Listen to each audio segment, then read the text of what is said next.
रामकृष्ण हरी माऊली.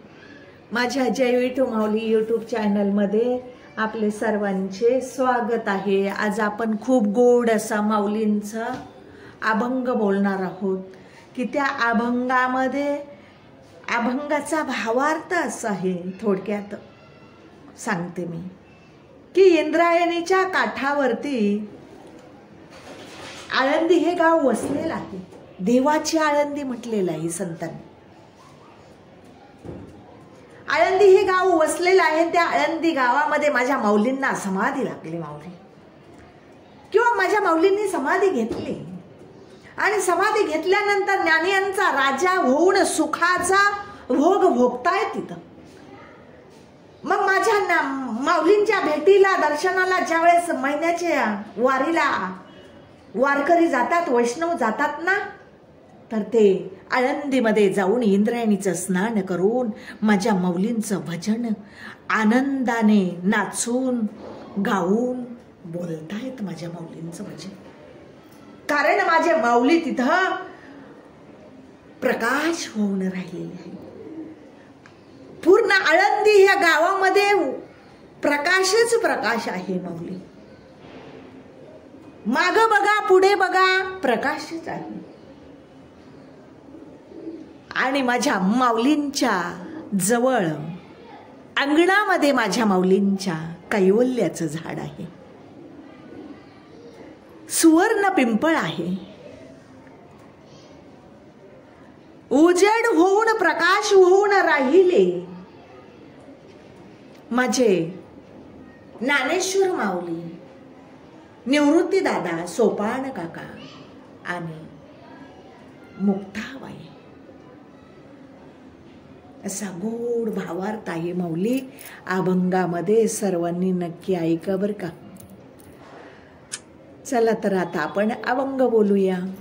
इंद्रायणी काठी देवाची आळंदी, इंद्रायणी काठी देवाची आळंदी लागली समाधी ज्ञानेशाची लागली समाधी ज्ञानेशाची लागली समाधी ज्ञानेशाची.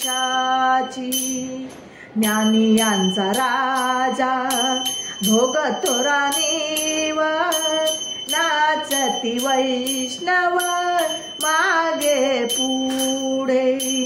ज्ञानियांचा राजा भोगतो राणीवर, नाचती वैष्णव मागे पुढे.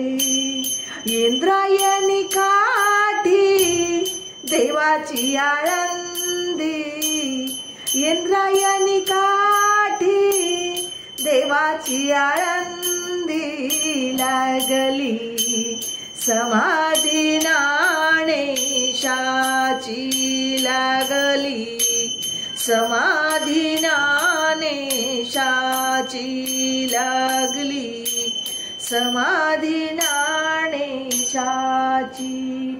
मागे पुढे दाटे ज्ञानाचा उजेड, अंगणात झाड कैवल्याची. मागे पुढे दाटे ज्ञानाचा उजेड, अंगणात झाड कैवल्याची. इंद्रायणी काठी देवाची आळंदी, इंद्रायणी काठी देवाची आळंदी लागली समाधी ज्ञानेशाची लागली समाधी ज्ञानेशाची लागली समाधी ज्ञानेशाची. उजेडी राहिले उजेड होऊन, निवृत्ती सोपान मुक्ताबाई. उजडी राहिले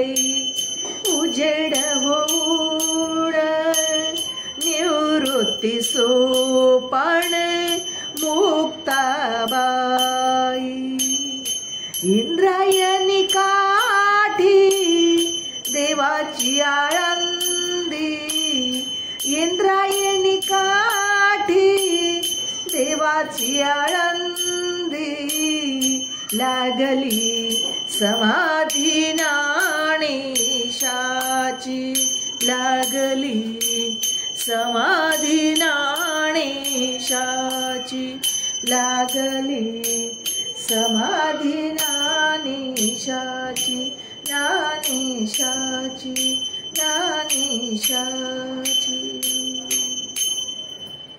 माऊली, माझा अभंग आवडला असेल तर माझ्या व्हिडिओला लाईक, शेअर आणि सबस्क्राईब करायला विसरू नका माऊली.